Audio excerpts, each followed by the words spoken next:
Anong ginagawa niyo rito? Tanong ni Victorina sa dalawang matanda saka siya lumapit sa kinatatayuan ng kambal upang hawakan ang kamay nito at ilagay sa kanyang likuran.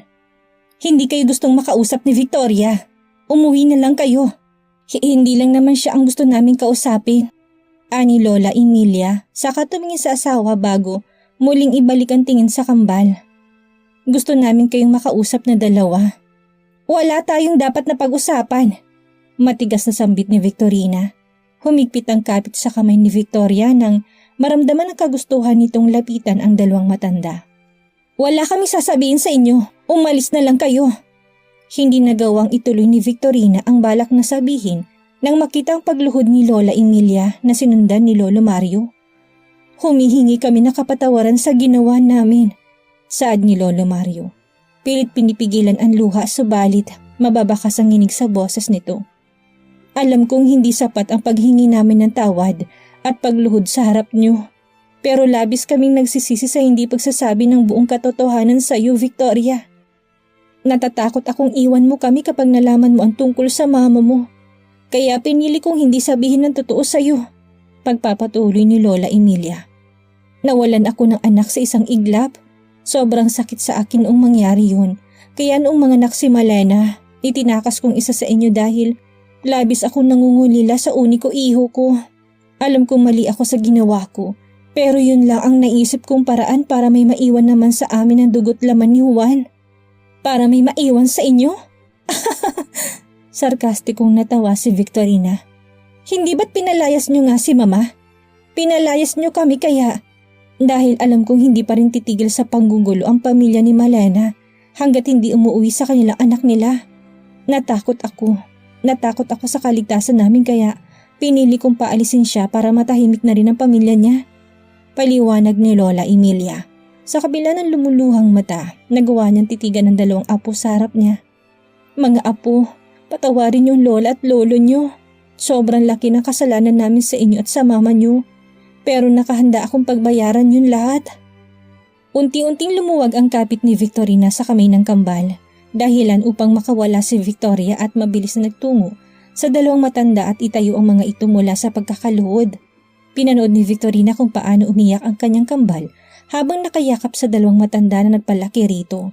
Walang ibang maramdaman si Victorina kung hindi pagtataka dahil bakit ganoon na lang kadali patawarin ng kambal niya ang dalawang matanda sa kabila ng mga panlulokong ginawa nito. Ate, bumalik si Victoria sa kinatatayuan ni Victorina upang hawakan ang kamay nito. Alam kong hindi ka pa handang patawarin sina Lola at Lolo, pero sila pa rin ang magulang na mayapa nating ama, kaya sana kilalanin mo pa rin sila bilang pamilya natin. Hindi magawang kumibo ni Victorina, ngunit may kirot sa puso niya habang nakatingin sa mga mata ni Victoria na nangungusap. Nagmamakaawang patawarin ang dalawang matanda sa likuran nito. Gosh, wag mo nga akong tingnan ng ganyan. Inalis ni Victorina ang tingin kay Victoria upang ilipat naman ito sa dalawang matanda. Hindi ko alam kung paanong ginawa niyong pagpapalaki sa kambal ko. Masyadong mabait at inosente. Siya na nga ang niloko niyo, siya pa ang nagsusorry para sa inyo. Ate, napabugas sa hangin si Victorina. Hindi ko alam kung kailan ko kayo mapapatawad sa ginawa niyong paghihiwalay sa amin ni Victoria. Pero bilang respeto sa namayapa naming ama, susubukan kong kilalanin kayo bilang lola at lolo ko. Gumuhit ang ngiti sa labi ni Victoria sa kaniyakap ang kambal. Labis-labis ang tuwa at pasasalamat dahil pakiramdam niya umaayon sa kanya ang kapalaran para maisaayos ang gulo ng nakaraan. Samantala, ibinalibag ni Ayesha ang cellphone sa kwarto matapos basahin ang iba't ibang komento ng mga tao tungkol sa iskandalo na kinakaharap ngayon ng aktres. 2 araw na matapos ang movie premiere, ngunit hindi man lang ito bumenta sa masa. Karamihan sa mga sinihan ay inalis ang pelikula na pinagbibidahan ni Ayesha dahil sa iskandalo. Habang ang iba naman ay meron ngang mabibiling tiket, subalit ilan lang ang mga bumibili para manood nito. Buisit! Napasabunot sa buhok si Ayesha. Mag-isa lamang siya ngayon sa kondo. Wala siyang gustong makitang tao dahil tagus hanggang buto ang mga naririnig ni Ayesha na panghuhusga mula sa mga ito. Gayunpaman, hindi nakakaramdam ng pagsisisi si Ayesha sa mga ginawa kay Victoria. Subalit nagsisisi siya sa pagiging pabaya dahil naisahan siya ng dapat sana'y biktima niya. Hanggang ngayon nga hindi pa rin makapaniwala si Ayesha na may kakambal si Victoria. Pakiramdam niya ay napunta lang sa wala ang mga ginawa niyang pagsira sa relasyon ng mag-asawa dahil sa huli siya rin ang natalo at napaglaruan pa siya ng mga ito. Napatingin si Ayesha sa salamin na malapit sa kanyang kama. Kitang-kita sa kanyang itsura kung gaano siya kaproblemado. Bagsak ang rating ng pelikula. Nanganganib ang karir bilang artista dahil ang agency na may hawak kay Ayesha ay tila balak na siyang bitawan sa dami ng mga issue na kanyang kinasasangkutan sa loob lang ng halos 1 taon. Hindi pwede sa ganito na lang matapos ang lahat, bulong ni Ayesha saka umalis sa kanyang kama. Mabilis siyang nagbihis bago lumabas ng kwarto. Suot ang sombrero at face mask. Lumabas siya ng kondo at sumakay ng taxi para magtungo sa bahay nila. Alam ni Ayesha na mayroong kakayahan ng kanyang ama na manipulahin ng lahat sa isang utos lamang nito sa tao. Miss Ayesha, wala po ngayon dito si Sir Allen. Hindi po ba kayo nasabihan? Gulat at pagtatakang wika ng kasambay sa tanong na anak ng kanyang amo. Nasabihan na ano? Meron ba siyang business trip? Kailan siya babalik? Sunod-sunod na tanong ni Ayesha. Ayesha, iha.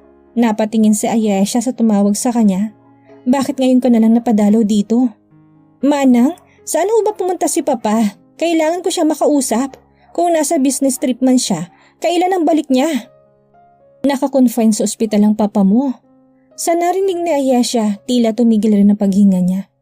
1 linggo na siyang naka-confine dahil kailangan siyang mamonitor ng mga doktor bago operahan. Operahan? Bakit? Ano nangyari kay Papa? Binalot ng takot at pangamba ang dibdib ni Ayesha. Wala siyang alam sa kung ano man ang kalagayan ng ama. May osteoporosis ang papa mo. Gawa ito ng katandaan kaya nagsisimula na magiging marupok ang mga buto sa katawan niya. Paliwanag nito. Pasensya na kung ngayon lang namin nasabi sa'yo. Yun kasi ang binilin sa amin ni Sir Allen. Alam niya sobrang busy mo kaya sinabi niya sa amin na wag na munang sabihin sa'yo. Natulala na lamang si Ayesha sa isang iglap na wala siya ng lakas ng loob at nanghina ang kanyang mga tuhod. Nagpatong-patong na sa ulo niya ang mga problema. Bumigat pa ito nang malaman ang sitwasyon ng kanyang ama. Hindi na malayan ni Ayesha ang pagbagsakan ng mga luha niya, dala ng mabigat na emosyong tuluyang lumamon sa kanya. Ang dating nakakasilaw na liwanag na kanyang tinatamasa ay tuluyan nang nawala. Napatayo si Julio mula sa kanyang kinauupuan nang mabasang isang email galing sa isang nude photography contest. Ang kanyang ipinasang larawan noong nakaraang buwan ay isa sa mga nominado para manalo. Bakit? May problema ba? Kinakabahan tanong ni Sarah dahil nagulat siya sa biglaang pagtayo ni Julio. Hawak ang cellphone nito. Julio, ano bang nakita mo? Tanong rin ni Victoria. Naghihintay sa sagot ni Julio ngunit hindi naalis ang tingin nito sa cellphone. Paulit-ulit na binabasa ang email na natanggap dahil hindi niya akalaing mapapasama ang larawan na kanyang sinubukan lang namang ipasa. Naalala niyo yung kwento ko noong nakarang buwan na nagpasa ako ng entry para sa nude photography contest? Ani Julio saka tumingin kina Sarah, Victoria at Fabian na naghihintay ng sasabihin niya. Isa ako sa 10 finalist. Nanlaki ang mata ni Sarah. Siya ang naunang pumalakpak na sinundan ni Victoria at Fabian. Masayang binati si Julio na balot ngayon ng saya ang mukha. Congratulations! Sabi ko na nga ba't mapipili ka eh. Pumapalakpak na saad ni Sarah. Plano sanang lumapit kay Julio upang yakapin ito ngunit nakaramdam siya ng hiya dahil sa dami ng tao kaya inangat na lamang ni Sarah ang kamay para apiran ito. Nasa pool area ang lahat ngayong hapon upang magkaroon ng isang simpleng salo-salo. Sina Noah at Victorina ay abala sa pagpapabaga ng apoy sa ihawan. Nilapitan na sila ni Manang Lusing dahil kanina pa umuusok ang ihawan, ngunit wala pa rin nalulutong kahit na anong iniihaw. Huwag mo na muna kasing dagdagan ng uling, kada liyab nilalagyan mo agad. Ani Noah kay Victorina na inalis ngayon ang ibang uling sa loob ng ihawan. Aba, sorry naman. Malay ko bang puro usok ang lalabas dyan? Lakasan mo rin kasi ang paypay. Ako nga dyan, ikaw dito. Inagaw ni Victorina ang pamaypay kay Noah sabay abot ng tong na ginagamit para alisin ang iba pang uling sa loob ng ihawan. Victoria, tawag ni Fabian sa asawa na kanina papabalik-balik ang tingin sa ihawan. Sinisilip ko may naluto na. Nagugutom ka na ba? Magpapaihaw ako ng barbecue sa kusina. Hindi, okay lang. Mas masarap kapag uling ang gamit sa pag-iihaw. Mas malasa kasi. Sagot ni Victoria saka tumingin sa tubig sa pool. Malamig ba yung tubig ngayon sa swimming pool? Parang ang sarap magbabad pero baka lamigin ako kaagad. Tumayo si Fabian at hinawakan ng kamay ni Victoria upang isama ito patungo sa gilid ng pool. Hinubad nilang kanilang mga suot na tsinelas para ibabad ang mga paa sa tubig. Malamig ba? Tanong ni Fabian at nakangiti namang umiling si Victoria na mahigpit ang hawak sa kamay at braso ng asawa dahil sa takot na siya'y mahulog. Naalala ko yung nalaglag ako dito noon. Akala ko katapusan ko na pero niligtas mo ko. Pagbabalik tanong ni Victoria habang iginagalaw ang mga binti sa ilalim ng tubig. Noong mga panahon ba na yun, gusto mo na ako? Hindi maiwasang mapangiti ni Fabian dahil nagugulat pa rin siya sa mga biglaan tanong ng asawa. Hindi ko alam pero natakot ako nang hindi kita agad nakitang lumutang. Napatango si Victoria at binalik ang tingin sa ilalim ng tubig. Ang bilis ng panahon no? Parang kailan lang kinakausap pa ako ni Lolo Alfonso tungkol sa pagpapakasal sa'yo. Tandang-tanda ko pang reaksyon mo at natatawa na lang ako kapag naalala ko yun. Hindi nagsalita si Fabian nang maalala ang mga panahong yun. Malinaw sa kanyang alaala kung gaano kainit ang kanyang ulo kapag nakikita ang bagong pasok na kasambahay na hindi marunong makiramdam sa sitwasyon noon. Ipinasok ni Fabian ang kamay sa bulsa ng kanyang short para kuhanin ang isang maliit at parisukat na kahon. Binuksan niya ito at kinuha ang singsing na nasa loob. Kung yayayain ba kitang magpakasal ulit, papayag ka? Napatingin si Victoria sa tabi niya nang marinig ang sinabi ng asawa at malaki ang kanyang mata nang makita ang singsing na hawak nito. Fabian! Umalis si Fabian mula sa pagkakaupo sa gilid ng pool upang lumuhod habang hawak ang singsing na matagal na niyang nais isuot sa daliri ni Victoria. Will you marry me again? Palakpakan at tilian ang bumalot sa pool area habang pinapanood ang pagluhod ni Fabian para pormal na hingin ang kamay ni Victoria. Lahat ay nakangiti, sabik na marinig ang sagot ni Victoria. Subalit unti-unting napalitan ng katahimikan ng paligid dahil lumipas ng 1 minuto wala pa rin silang naririnig na sagot. Victoria! Fabian, sorry. Tumayo si Victoria, nakayukom ang kamao habang pinagpapawisan ng sentido. Biglang humangin ng malakas kaya wala na nagawa si Victoria kung hindi ang tumakbo palayo. Humugot ng isang malalim na hininga si Victoria habang nakatingin sa sariling refleksyon sa salamin. Walang mapaglagyan ng kanyang tuwa. Hindi siya makapaniwala na sa ikalawang pagkakataon, ikakasal ulit siya. Ready ka na? Napatingin si Victoria sa gilid nang marinig ang boses ng kambal. Ang ganda ng ngiti mo ah. Siguraduhin mong nakapagbanyo ka na bago ka lumakad sa altar mamaya. Baka tumakbo ka na naman? Bahagyan natawa si Victoria nang maalala ang marriage proposal ni Fabian sa kanya. Magkahalong kaba at saya ang nararamdaman ni Victoria noong mga oras na yun, resulta upang magmadali siyang magtungo sa banyo. But kidding aside, masaya ako para sa iyo Victoria. Inayos ni Victorina ang belo na suot ng kanyang kambal at pinagmasdan ang itsura nito mula sa salamin. Medyo nakakalungkot lang dahil saglit lang yung oras na nagkasama tayo. Ngayong kakasal ka na. Malilimitahan ng oras mo sa labas. Ate, noong nagkita naman tayo, kasal naman na kami ni Fabian. Pero hindi naman limitadong oras ko na makasama ka. Pwede pa rin naman tayo magkita. Oo, pero hindi nga lang ganun kadalas. Siyempre kapag kasal ka na, kasunod na doon ang pagbuo niyo ng isang pamilya. Hindi naman pwedeng mas madalas pa tayo magkita kaysa sa asawa mo. Baka pagselosan pa ako noon. Ani Victorina sa kainarap si Victoria at hinawakan ng magkabila nitong pisngi. Sobra kitang mamimiss. Ang dami ko pang plano para sa atin. Pero siguro yung magiging pamangkin ko na lang ang yayayain ko mag-travel. Spoil sa akin sigurado yan kaya bilisan nyo. Kumunot ang noo ni Victoria. Sinong pamangkin at saka anong bilisan namin? Tila umurong ang luhang nagbabadya sa mata ni Victorina. Bahagya siya natawa sa kainalis ang kamay sa pisngi ng kambal. Toria, apo. Kapwa napatingin ng kambal sa pumasok sa pintuan. Si Lola Emilia at Lola Mario parehong naluluha nang makita ang kanilang apo. Napakaganda mo namang bride. Mana po sa inyo, Lola. Nakangiting sagot ni Victoria sa katumingin kay Lolo Mario na kumukurap-kurap, halatang pinipigilan ng pagbagsak ng luha. Lo, wag po kayong umiyak. Maiiyak din po kasi ako. Baka humulas ako kapag nasa simbahan na tayo. Pasensya na apo, masaya lang ako para sa'yo. Tumalikod si Lolo Mario upang punasan ng luhang kumawala sa mga mata. Habang si Lola Emilia naman na hindi na napigilan ang sariling maluha habang pinagmamasdan si Victoria. Marami siyang gustong sabihin pero hindi niya alam kung saan magsisimula. "Ma," tawag ni Victorina si ina na nasa labas ng pintuan. Agad namang umatras ang dalawang matanda upang bigyan si Malena ng daan papunta kay Victoria na bahagyang napalitan ng kalungkutan ng ngiti. Kita ni Victoria kung paano ito mag-iwasan ng mga tingin. Sa ilang buwang lumipas, nagkaroon ng pagkakataong magkaharap sina Malena at dalawang matandang nagpalaki at nag-aruga kay Victoria. Humingi ng tawad sina Lola Emilia sa mga ginawa nila kay Malena. Ngunit kagaya ng inaasahan, hindi pa kayang patawarin ni Malena ang mga ito. Masyado masakit at mabigat na lahat ng pinagdaanan ni Malena para patawarin niya kaagad ang mga taong dahilan ng kanyang pagdurusa ng matagal na panahon. "Anak, congrats ulit sa'yo." Hinawakan ni Malena ang kamay ng kanyang anak. "Masaya ako dahil meron kang isang tapat na lalaking mahal na mahal ka. Hiling ko na magkaroon ka ng isang masaya at maayos na pamilya kasama si Fabian. Alam kong nasa kamay ka ng mabuting tao." "Salamat po, Ma."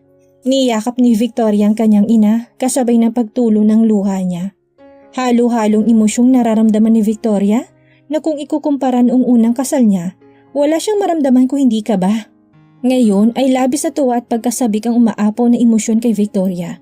Hindi na makapaghintay na muling ikasal sa lalaking nagpakita at nagparamdam sa kanya kung ano nga ba ang kahulugan ng salitang pag-ibig.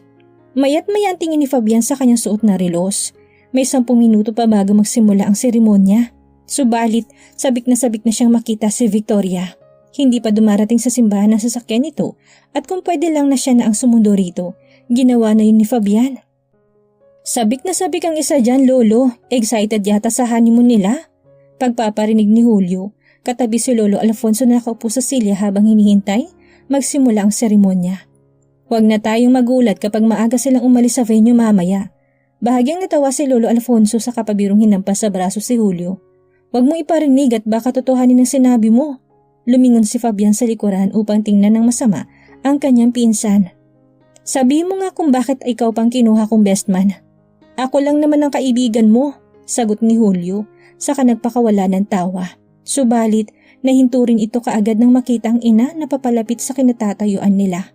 Tumikim si Julio at agad na nag-isip ng dahilan para umalis sa pwesto niya. "Excuse me, may pupuntahan lang po saglit, Lolo." "Julio," tawag ni Minerva sa anak bago pa ito makaalis. "Saan ang punta mo?"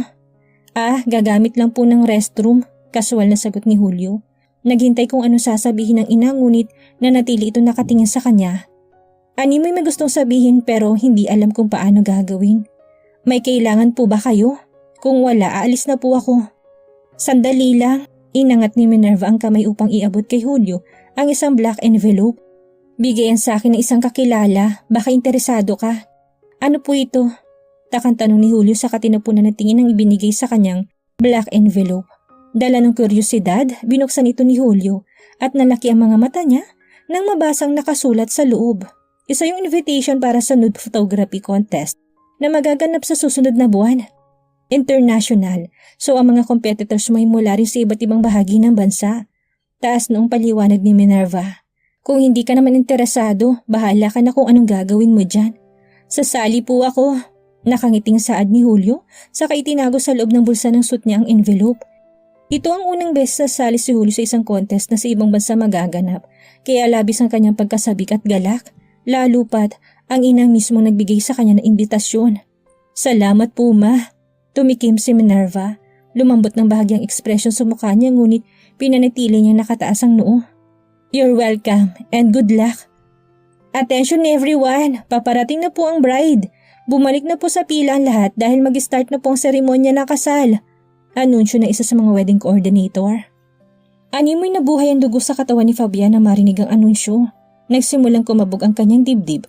Hindi na siya makapaghintay na muling pakasalan ng babaeng nagbigay ng kulay sa kanyang madilim na mundo. Ang babaeng nagpa-realize ng maraming bagay at ang kauna-unahang babae na hindi akalain ni Fabian na labis niyang mamahalin. "Mabuhay ang bagong kasal!" Sabay-sabay na sinalubong na palakpakan ang mag-asawa noong pumasok ito sa wedding venue na magkahawak ang kamay. Parehong may matatamis na ngiti na maski ang kanilang mga mata ay magkakakitaan na saya. "Ang daming tao," ani Victoria. Ngayon na nakita ng kabuang bisita nila. Noong unang kasal ang kanlang ni Fabian ang saksi. Ngayon ay kasama ng pamilya ni Victoria, pati na rin ang ilan sa mga malalapit na kaibigan sa probinsya. Pagod ka na? Tanong ni Fabian habang naglalakad sila ni Victoria patungo sa harapan kung saan merong mesa at upuan para sa kanila. Hindi marami pa akong lakas para mag-enjoy ngayon, sagot ni Victoria saka kumaway sa mesa kung nasaan sina Sarah. Good, mas mag-e-enjoy ka mamaya kapag tayo na lang dalawa. Bulong ni Fabian dahilan upang mangamatis ang pisngi ni Victoria sabay hampas sa braso ni Fabian na bahagyang natawa dahil agad na intindihan ni Victoria ang sinabi niya. Nagsimula ang programa na abot langit ang ngiti sa labi ng mag-asawa. Labis ang saya sa kanilang mga puso. At para kay Victoria tila ba isang magandang panaginip lang ang lahat na nangyayari ngayon sa kanya sapagkat hindi niya akalaing magkakaroon siya ng isang masaya at malaking pamilya. Lumaki si Victoria na hindi nakikilalang ina at ama. Ngunit higit naman ang binigay ngayon sa kanya dahil napapalibutan siya ng mga taong maaari niyang ituring magulang. Fabian, maraming salamat sa lahat. Halos pabulong na wika ni Victoria sa asawa habang sila'y magkayakap at sinasabayan ng malumanay at mabagal na musika gamit ang kanilang mga paa. Huling parte na ito ng programa bago tuluyang matapos ang seremonya. Ako ang dapat na magpasalamat sa iyo, Victoria, sagot ni Fabian. Kung hindi dahil sa iyo, hindi ko ma-appreciate ang buhay na meron ako ngayon. Sobrang dami kong na-realize simula nang makilala kita. At isa na doon ang pagkakaroon pala ng asawa hindi isang obligasyon, kung hindi parte na ng buhay ng tao. Bakit? Wala ba talaga sa plano mong pagkakaroon ng asawa? Wala, sagot ni Fabian sa katumingin sa mga mata ni Victoria. Pero nabago yun na makilala kita. Gumuhit ang ngiti sa labi ni Victoria, saka napatingin sa isang mesa kung nasaan si Lolo Alfonso. Ngumiti si Victoria rito bago muling ibaling ang tingin kay Fabian. Si Lolo Alfonso ang dahilan kung bakit tayo nagkakilala, kaya masigit dapat tayo magpasalamat sa kanya. Mas ma-appreciate ni Lolong pasasalamat natin kung bibigyan na natin siya ng apo sa tuhod. Pagbibiro ni Fabian hanggang sa maalalang sinabi ni Victoria noong sila'y nasa bahay ampunan. Ilan ulit ang gusto mo? 19? Ganun ba karami yung sinabi ko noon? Hindi makapaniwalang tanong ni Victoria. Kung ganun simulan na pala dapat natin mamaya. Kumaulang mahinang tawa kay Fabian. Sino ba ako para tumanggi? Hinigpitan ni Fabian ang kapit sa bewang ni Victoria at sinilang halik ang asawa. Nawala sa isip ng dalawang mga bisita na kung hindi pa nagsigawan at nagpalakpakan, hindi hihiwalay ng halik si Fabian. Mamaya na natin ituloy, pabulong sa ni Victoria kay Fabian na pulang-pula ngayon ang tainga. Nagpatuloy ang kasiyahan hanggang sa dumating ng pinakahihintay ng ilang kababaihan. Lakasan mong hagis, Victoria! Sigaw ng ilan sa mga dalaga na nakapwesto sa bandang likuran ni Victoria. Okay, ready na ako! Huminga ng malalim si Victoria bago inihagis ang bouquet sa likuran kung saan nagtulakan pang ilang dalaga para lang makuha ang bulaklak hanggang sa bumagsak ito sa kamay nang nasa likuran lang nila. Lumingon si Victoria sa likuran at nalalaki ang kanyang mata na makita kung sino ang nakasalo. Si Sarah. Fabian! Manganganak na ako! Isang taon na din matapos ang naging kasal ni Fabian at Victoria. At nang araw ng kasal nila noon, wala silang kamali-mali na buntis na pala si Victoria. At ngayon nga ay araw para magsilang si Victoria. Halos mawala naman ng ulirat si Fabian matapos marinig ang sigaw ni Victoria. Busy siya ngayon sa paghahanda ng pagkain para sa asawa at yun ang maririnig niya. Hindi agad siya nakakilos at tila gustong may marinig ulit para siguraduhin kung tamang pagkakadinig niya at sa pangalawang sigaw ni Victoria.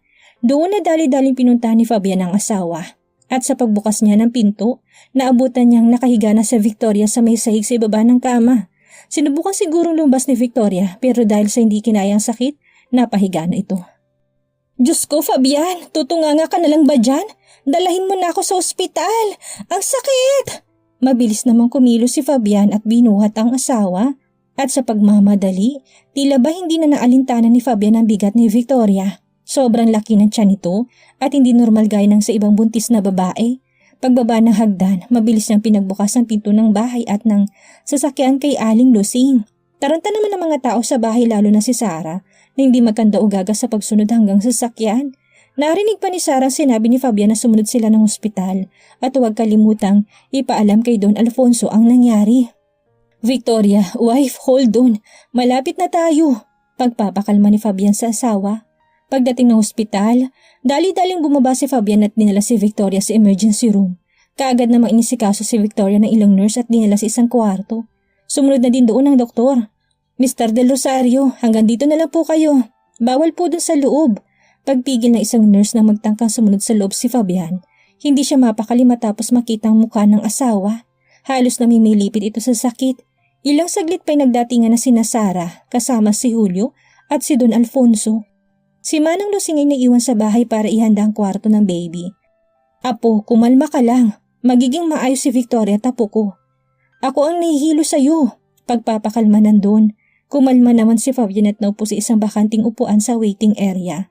Hindi pa rin siya mapakali hanggat hindi niya nasisigurado na maayos na si Victoria at ang magiging baby nila. Nanatiling nakatitig lang siya sa may pinto ng kwarto kung saan ipinasok si Victoria. At nang makita niya nagbukas yun, mabilis silang napatayo at lumapit sa doktor. Mr. Del Rosario? Yes, Doc. Kamusta ang asawa ko? At ang baby ko? May kabang naramdaman si Fabian na makitang tila hindi magandang itsura ng doktor. Mr. Del Rosario, babies, at hindi namin inaasahan ito. First time in the history nangyari ito dito sa ospital na ito. Congratulations! Octuplets ang anak niyo ni Mrs. Del Rosario. Ligtas ang asawa mo at ng 8 niyong anak. Congratulations din Mr. Alfonso. Lolo na po kayo ng 8 sanggol. Any moment, makikita niyo ng mga sanggol at si Mrs. Del Rosario. Sa ngayon inihanda pang kwartong paglilipatan sa kanila. Congrats again at mauna na ako. Halos hindi agad makapagsalita si Fabian. Hindi pa nag-sink in sa isip niya ang sinabi ng doktor. Nakaalis na ito't lahat pero tulala pa rin siya. Octuplets? 8? 8 agad ang anak namin ni Victoria? Naibulong ni Fabian sa hangin. Congrats bro! Pagbasag ni Julio sa katahimikan. Ang lakas mo pinsan! Isang binhian, 8 agad! Congrats Sir Fabian! Wika ni Sarah. Congrats apo! Maluhalo ang wika ni Alfonso. O Sarah, alam mo na, kapag kinasal na tayo, gusto ko higit sa 8 anak natin kaagad. Nakangising wika ni Julio. Magtigil ka Julio, kung si Victoria kinaya ang 8, ako baka mamatay na ako nun. Diyos ko, hindi ko ma-imagine na maglabas ng 8 agad. Pero kung ibinigay ni Lord, why not? Pambawi ni Sarah. Pero teka, anak agad, pakasalan mo muna ako. Nang malamang pwede na mapuntahan si Victoria, walang sinayin na sandali si Fabian. Kaagad niyang tinungang kwarto na pinaglagyan sa asawa at pagbukas ng pinto, mukha agad ni Victoria ang hinanap niya. Nakaramdam ng awa si Fabian sa asawa dahil kita sa mukha nito ang pinagdaanang hirap nito. May ilabas ng lahat ng ligtas ang kanilang 8 anak. Naipaliwanag kanina sa kanya ng doktor ang ginawa nilang procedure sa pagpapaanak kay Victoria. 2 lang sa 8 anak nilang dumaan sa normal delivery at ang 6 may via cesarean. Hindi daw kakayanin ni Victoria na ilabas lahat sa normal delivery, kaya gano'n na lang ang awang nararamdaman ni Fabian. Wife, bulong ni Fabian, sabay halik sa noon ni Victoria. Bahagyang dumilat naman si Victoria at ngumiti. Hanggang ngayon, wala siyang kaalam-alam na 8 ang sanggol na naisilang niya. Kinailangan siyang patulugin kanina para sa cesarean method na ginawa sa kanya. Fabian, ang baby natin. Nasaan ang kambal? Shh, okay lang sila wife. At may good news ako. Hindi lang 2 anak natin. 8 sila Victoria. Masayang wika ni Fabian, bahagyan nangunot ang noon ni Victoria at tila hindi maproseso ang sinabi ni Fabian. 8? Kumislap ang mata ni Victoria nang nagbukas ang pinto at isa-isang pumasok ang 8 nurses. Daladalang octuplets, 5 prinsipe at 3 prinsesa. Samantala, matapos malaman ng balita, mabilis namang sumugod sa ospital si Victorina kasama ang kanyang ina at lolo at lola. Hindi nagtagal ay pinatawad na din ni Malena ang 2 matanda. Alam nila na yun din ang gusto ni Victoria at para sa anak handa silang magpatawad. Noah, nasan ka na? Tawag ni Victorina. On the way na ako love, magkita na lang tayo sa ospital. Sige, mag-ingat ka. I love you. I love you more love. At pinatay na ni Victorina ang tawag. Pagdating ng ospital ay mabilis nilang hinanap ang kwarto ni Victoria. Si Noah ay nauna sa kanila ng ilang minuto at sabay-sabay na nga nilang tinungang kwarto ni Victoria. At pagbukas ng pinto, halos malaglag ang panga ni Victorina na makita ang 8 nurses habang karga-karga ang 8 sanggol. Maging ang mga kasama ni Victorina hindi agad nakapagsalita. Kagaya ng lahat, nagulat din sila. Oh my G, Victoria! As in kinaya mong 8? Hindi na nakapagpigil na wika ni Victorina. Kamusta naman ang PHI? Psst! Bunganga mo ate, nakakahiya. Kalma, 2 lang sa kanilang normal delivery. Ang 6 may via cesarean na. Mapapahamak si Victoria at ang 6 nilang anak kapag pinilit sila sa normal delivery. Si Fabian na nagpaliwanag. Mabuti naman kung ganun, Hindi ko ma-imagine ang petsa ni Victoria kapag lahat sila dun dumaan. Napats na lang si Noah sa bibig ng nobya. Wala talagang preno. O ikaw may loves, Noah ha? Tama ng dalawa. Sa isang anakan, huwag kang gagaya kay Fabian. Diyos ko, naipon atang punlat nagkalat agad ng maraming lahi. Napasapok na lang sa noo si Noah dahil sa walang parenong bunganga ni Victorina. Habang ang iba hindi mapigilan ng mapatawa. May pangalan na ba kayo para sa mga apo ko sa tuhod? Si Lola Emilia. May naisip na kami, Lola. Sa akin na 3 girls. Kay Fabian ang 5 boys. Sila Veronica, Vanessa, Valeria, Faron, Farrell, Flynn, Frederick at Fabio. 1 taon matapos makapanganak ni Victoria, araw ng kaarawan ng octuplets, walang paglagyan ng kasiyahan si Victoria at Fabian. Lumalaking malulusog at masisiglang 8 nilang anak. Abot-abot ng pasasalamat ng mag-asawa dahil hindi nagkaroon ng problema, lumalaki silang normal at taglay yung magagandang itsura mula kay Victoria at Fabian. At ngayon nga ay muling nagdadalang tao si Victoria. Mukhang matutupad nilang magkaroon ng 19 na anak. Sobrang pag-aalaga ang ginagawa ni Fabian kay Victoria dahil 1 taon pa lang buhat na masesaryan si Victoria at mura pa ang sugat na ginawa sa kanya. Gayunpaman, sisiguraduhin ni Fabian magiging ligtas ang asawa at maging ang mga anak pa nila. Dito na po nagtatapos ang ating kwento. Maraming salamat po sa lahat na sumuporta at sumabaybay. Sana po ay naibigan ninyo ang kwentong pag-ibig ni Victoria at Fabian. Muli, maraming salamat po at magkita-kita po tayo sa susunod pa nating istorya.